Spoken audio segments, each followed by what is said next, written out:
Good morning, good evening, good afternoon, wherever that you are, wherever you may be. Thank you very much for making us a part of your day. I am Brad Franklin, Digital Media Relations Manager here in Chesterfield. Very glad to tell you that Chesterfield Behind the Mic is on the air once again. Now, as somebody who has a sports background, somebody who has lived the sports lifestyle, who has done that on the media side for a long time, this one's a fun one for me. Not the first time that I've ever spoken to today's guest, but very excited to do it on a podcast and be able to talk a little bit about Sportable and all the good work that organization does. Before I get started, let me introduce Hunter Leemon. Welcome to the show, Hunter. How are you, my friend? Hey, thank you for having me. This is a real treat. I appreciate the opportunity. Appreciate you taking the time. Obviously, you know, there's a lot of community focus groups like yours, organizations that are doing a lot of good work, and we've tried to we're making a concerted effort to have more of those kinds of folks on the show and talk a little bit about some of the things they're doing in and around the community. And I thought Sportable made a lot of sense. Obviously, you know, I feel like every time I turn around, you guys have some new announcement, something that's happening. It feels like you're growing. Before we get into that, I always like to start with a little bit of an introduction about the person, you know, give my listeners and viewers a chance to kind of hear a little bit more about who they're hearing from. So tell me a little bit about sort of yourself and how did you kind of get involved in all this? Well, I tell people all the time I've got the best job in the city, right? I mean, this is, I love what I do. Sportable is wonderful, but I really fell into it. I'd gone to college. I'd played baseball in college, and when I first got out of school, I fell into real estate and did that for 10 years. Oh, almost. Really? And there's something missing from my life. And like, long story short, I ended up going back to VCU. They had wasn't even aware of it at the time, but they had a Center for Sports Leadership, a graduate program. Okay. So fall into that. I do that. While I'm in school, I actually was asked to find a coach for a power soccer program. Okay. I had no idea what power soccer was. Right. But I kind of felt like, all right, I can find you a coach, no problem. Right. You were power soccer, Friday night, 8 to 10. Guess what? I couldn't find a coach. No chance. Nobody was going to say yes. There was to a that. Reason they were asking for your help. You're exactly right. So I was like, well, here we go. And so guess what? I was the power soccer coach. Right. Didn't want to be there. Yeah. You know, at the time, it was before I had my child. I had a social life. Friday nights were a fun time for me. Yeah, that's right. I show up, and outside of meeting my wife, it was the best thing I ever did. That's awesome. And I coached her for 5 years. I coached from 2009 to 13. Okay. And a number of seasons, guys called me coach. I had no disability etiquette training. I had no background in disability really at all. Mm-hmm. And at the time, even though this was, and I worked for the Kickers for a number of years, I started doing this before I worked for the Kickers. I didn't know anything about soccer. Right. Other than the World Cup, I think was every 4 years. It's always good when a coach doesn't know anything about this. That's right. You know? That's right. Especially when there's this other complexity that's also involved in the sport. You know what I mean? 100%. Right. Yeah. Low expectations, over deliver. That was the whole mantra. But I went in there. I loved it. Did it for a long time. When I went to go work for the Kickers, I actually got some of our professional players to then take over and start to coach, which was great because then they get to give back and have community service through the sport of soccer. Yeah. I loved it. And I did that beginning in 2009, and then I joined the staff in 2014. So I've been on the staff now for almost 11 years. Yeah. And obviously, given that 11 years, I would imagine that a lot has changed for Sportable. Before we get into that, though, I like to start wide and drill down a little bit. How would you describe Sportable and the work that the organization does in the community? Well, So listen, I think I worked at Sportable for a couple of years before I think a board member pointed out to me, you know, the word is sportable. And I was like, oh, that's right. And that's what we do. We make it possible for people, like we make sports possible. Mm-hmm. We make it possible for a population that wouldn't necessarily have the opportunity without us, right? And so what we do, I mean, it can be complex, but in simplicity, we provide sporting opportunities to chair users, to amputees, and to those that have visual impairments. Anyone that needs a physical accommodation to play sport and recreate, that's what we're there for. All ages? All ages. I mean, from ages 3 is our youngest athlete. Our oldest athlete right now is 87. I'm fond of saying to be an athlete's a state of mind. That's fair. You know, so, and we do. We have athletes that aspire to be Paralympians, and, you know, I would say 3 to 4% of the athletes we serve can compete at the very, very top levels nationally and internationally of their sports. Right. By and large, though, a majority of our athletes, weekend warriors, people that come out there for a sense of community. And really what I think is so special about sports, about being part of something that's bigger than themselves, that's what makes sports so special. Right, yeah. And so I would tell people that's really at the heart of what we do. Now, take me through a little bit. How does the programming work, and what does it look like for those who are maybe dealing with those kinds of physical, visual disabilities that are looking for those sport recreational opportunities like this? How does programming work, and how do you guys get involved with them, and how do they get involved with you? Well, we'll start. How do they find us, right? So a lot of times we get referrals. So a lot of our medical partners tend to be, kind of the lifeblood in terms of funneling folks to us. And this is Sheltering Arms. It's the Children's Hospital. Okay, right. It's our friends at Bon Secours. It's our friends at HCA. Right. Like any hospital, if rehabilitation's a part of services they provide, we want to make sure that we're kind of front and center. Right. So we get a lot of that, and then we get a lot of referrals from our community. Yeah, that's great. I think when people participate in our programming, they become our biggest advocates, right? So anyway, so they'll find their way to their websites. They'll call us. We have a membership, kind of an intake coordinator, Okay. Stephanie. You can talk to Stephanie, and she's wonderful. She'll find out more about you. She'll find out what you're looking for, Right. where probably the best programs or maybe the best opportunities to plug and play are. And then we have over 20 sports, like 20 opportunities where you can play. Cool. Everything from wheelchair basketball to rowing. We have a walking program for seniors and stroke survivors. Okay. So there's a little bit of everything, right? Yeah. So you come on. Now, our offices are actually located right by the Diamond, kind of right in the heart of the region. Yep. But we don't do hardly any programming on site. Matter of fact, the only programming we do on site, our friends at Peak Experiences have a rock climbing gym there. Okay. Everything else, though, we do out in the community. And actually, a majority of our programming takes place right here in Chesterfield. Right. But we have vans, we load up, we provide equipment, which tends to be a really big barrier for Right, people yeah. that participate with us. So equipment, all the logistics, everything that we need, put into a van, driven to the site. We coordinate all the logistics for securing sites, for volunteers, Right. for coaches, for any kind of support that needs for the programming to take place. We take care of it. Athletes show up. Depending on the sport, they get prepped. A lot of times there's transfers that need to take place, whatever kind of adaptations athletes might need before they start training. Yeah. And then we train. Yeah. To give you an example, tonight, we're filming this on a day when we have wheelchair basketball. Tonight at Manchester Middle School, we have wheelchair basketball from 5 to 9. From 5 to 7, it's for youth. A lot of our youth will start showing up about 4:30, 4:45, get warmed up. So right when play starts at 5 o'clock, Right. they're ready to go. Right. Adults run from 7 to 9. They'll start showing up at 6:30, 6:45, and then Right. they'll be ready to go. Cool. And that's a pretty typical, I would say, program scenario, especially for our indoor sports. How many? And I don't know if you know the exact number off the top of your head, but just generally ballpark me. How many folks we talking from the programming that you do maybe in an annual year? How many folks are involved in the various sports? So we serve annually, like essentially through our members and folks that we serve kind of on a one-off basis. We're serving right around 500 people every year. However, for the last few years, we've served in the thousands. We've been very lucky in that we've hosted the National Wheelchair Basketball Championships the last couple of years. Yep. That was 1,200 athletes all over the country. I mean, some of the best athletes in the world coming right here to our region to play basketball. Right. So I would say the strengths of the organization is that we're really good at first of all, we have a great team that makes it possible, and we have great support from the community. But we put on really good events. So we hosted the National Wheelchair Basketball Championships. We host one of the nation's largest wheelchair tennis tournaments that we do every second weekend of June at our friends at Collegiate make their tennis facility available to us. So we do events like that. Those numbers can fluctuate depending on weather, time of year, whatever that might be. Right. But then our core programming, you're talking right between 450 and 500 every year. And that number has grown pretty consistently over time. And I suspect that it's going to start growing pretty dramatically soon because we're going through some growth right now. It's great. Always trying to meet the need in the community. Yeah. Along those same lines, I can imagine the response that these last 20 years have been pretty resounding from the community. You've been with Sportable for, like you said, about a decade of that time.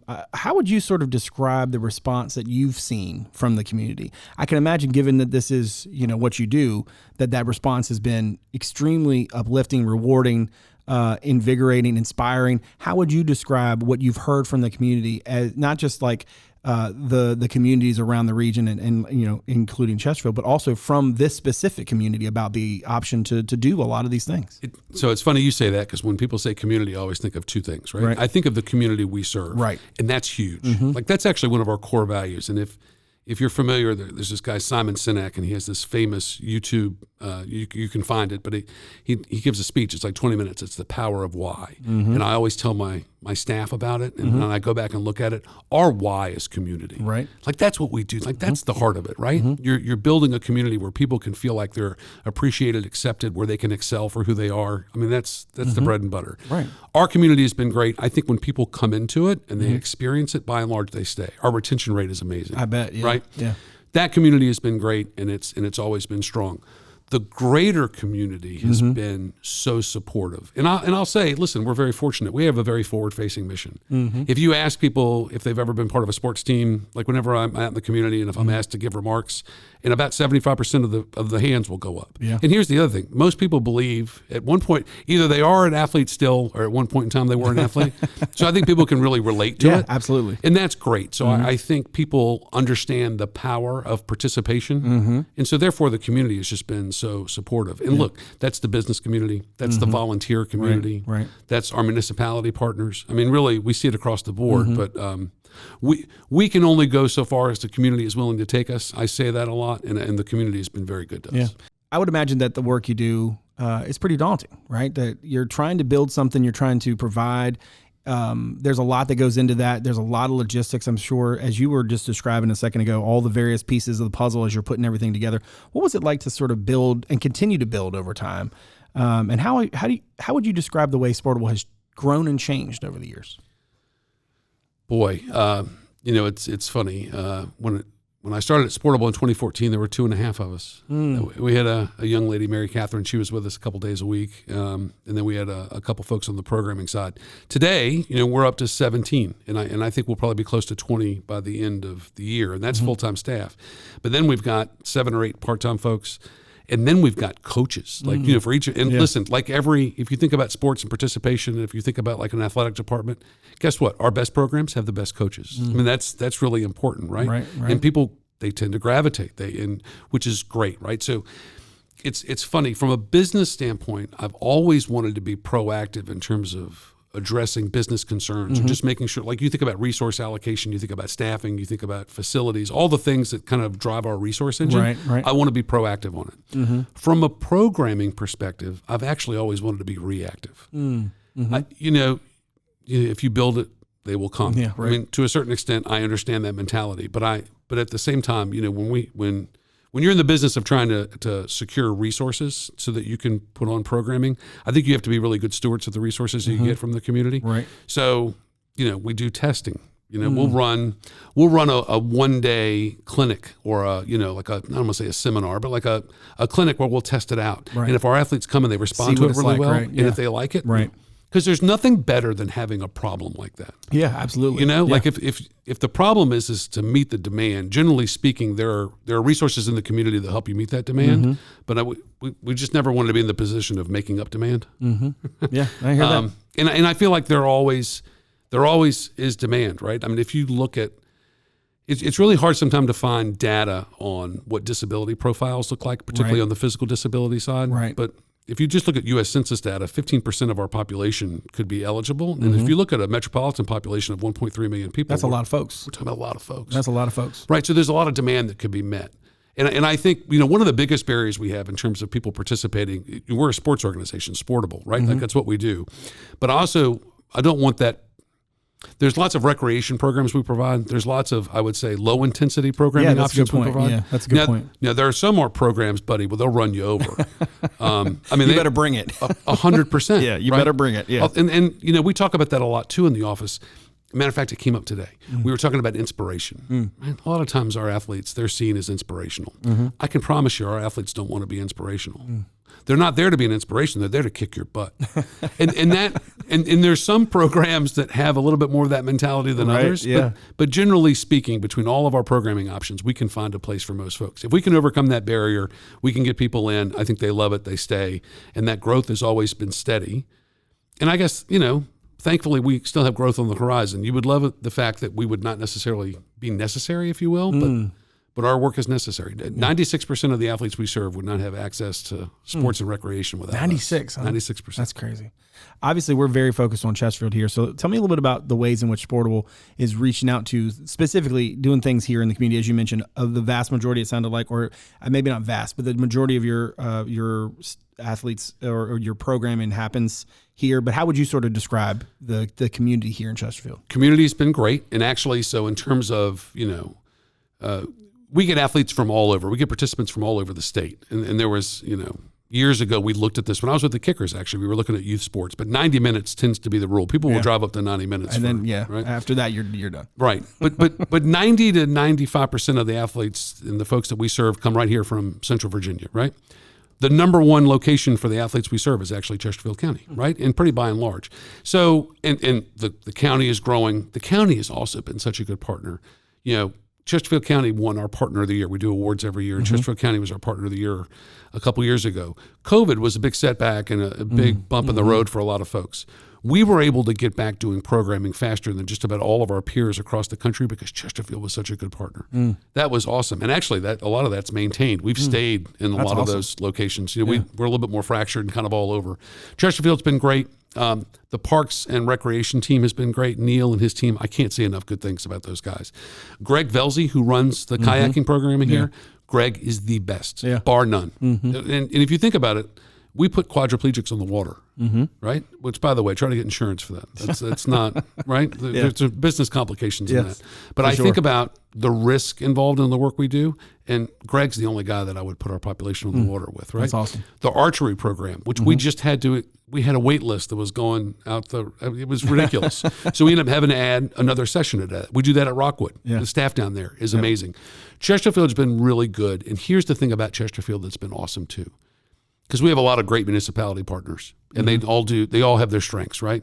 Chesterfield, though, more than any other of our partners, rolls up their sleeves. They want to get down and dirty with the programs, and they want to understand how they can make other things accessible that they are offering, and so they ask for our assistance in it, and that's awesome.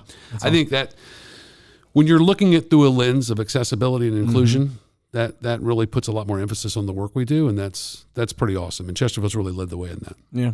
All right, I'll get you out of here on this one. You obviously got your start. I think it's really funny. You got your start in this organization because you were asked to find coaches or find a coach, and now this is largely one of your jobs is trying to find coaches. I just think there's symmetry of that, kind of rhymes. Let's say someone out there who's listening or watching the show is curious about how they can do something similar. They can get involved in ways maybe like you did. What are some of the ways that folks can help out in some of the work that you guys do? So listen, it's all about diving in, I think, right? It's getting involved. I mean, that's so we have, every year we have about 500 volunteers, right? 500. Okay. 100 to 125 of those volunteers are program volunteers. And buddy, that's tough. Yeah, that's hard. So last year, people talk about pickleball all the time. Pickleball is one of our biggest programs. Oh, interesting. Last year, 52 weeks, 48 weeks, we had pickleball programs. That's crazy. 4 weeks, we didn't offer pickleball. That's a lot, right? Yeah. Think about the level of commitment that takes. If that's something that you want to do and you can be a volunteer and you can get locked in, if you have the flexibility to do that, that's great. But if you can only volunteer once a month, if your schedule only allows you to volunteer on a much more limited basis, there are things that you can do. Inquire. Call us, go to our website, fill out the form. There's some things you got to do. We provide disability etiquette training, but we can make you an effective volunteer. A lot of times on the sports side, especially, you need volunteers that can help with the logistics and help with some of the smaller things around program volunteers. But if you want to be a coach, if you really want to dive in there, if you know the sport, we'll teach you the disability side. Right. Yeah. We can provide staff and support that can help you with the accommodations. Right. But bringing that passion, and that's the other thing, right? It's sports. You got to want to have a good time. You have to have a passion for it. Yep. Man, if you have a passion for it and you've got the capacity to give some of your time, energy, and effort to it, buddy, we'll take it. Yeah. My dad was the president of EGRA in Emporia. As a Lawrenceville guy, I know you know what that means. But you're exactly right. Like that passion, like you can't replace it. You can't teach it. It's got to be there. So I definitely understand the challenge that you guys have is to find those people, bring them all together, put them all in one, moving in one direction. So listen, Hunter, I really appreciate the time. Really appreciate you coming on the podcast and talking to us about Sportable. Very excited to have you back down the road. Hopefully we'll be able to do this again soon sometime. Yeah, listen, I appreciate it. I can't tell you how much we appreciate our partnership in Chesterfield and all that we do here. So it's a great community, and we're happy to be a part of it. Awesome. Thank you, sir. Appreciate it. All right. Make sure you check us out on social media. On Twitter, it's at Chesterfield VA, and on Instagram, it's Chesterfield Virginia one word. And on Facebook, you can check out our podcast page. Just search Chesterfield Behind the Mic. Now, make sure to follow or subscribe to the podcast on Apple Podcasts, Spotify, Google Podcasts, Overcast, or wherever it is that your shows are sold. And if you're so inclined to give us a rating and review, we greatly appreciate it. As always, a video version of our show is available on our YouTube channel, as well as on our website at Chesterfield.gov/podcast. That's also where you can submit feedback anytime, make a suggestion, or just reach out to us. You can watch the show on WCCT Thursday through Sunday at 7, on the weekends at noon. That is Comcast Channel 98, Verizon Channel 28. Lastly, check out Chesterfield.gov/connect with us to find out a number of other ways to connect with Chesterfield County. My thanks to my director, Martin Stith, my executive producer, Teresa, Bonifas, and all the good folks from Constituent Media Services for all they do. My thanks to you for joining us today. So from all of us here in Chesterfield, thanks again for making this part of your day. We'll see you again real soon. Take good care.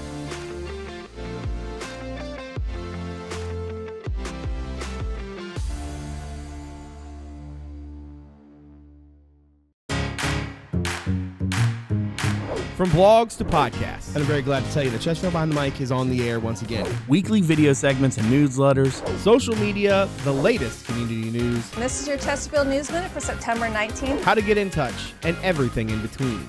If you want to know about Chesterfield County, our Connect With Us webpage has you covered. Chesterfield.gov/connect with us. Connect with us, your source for all things Chesterfield.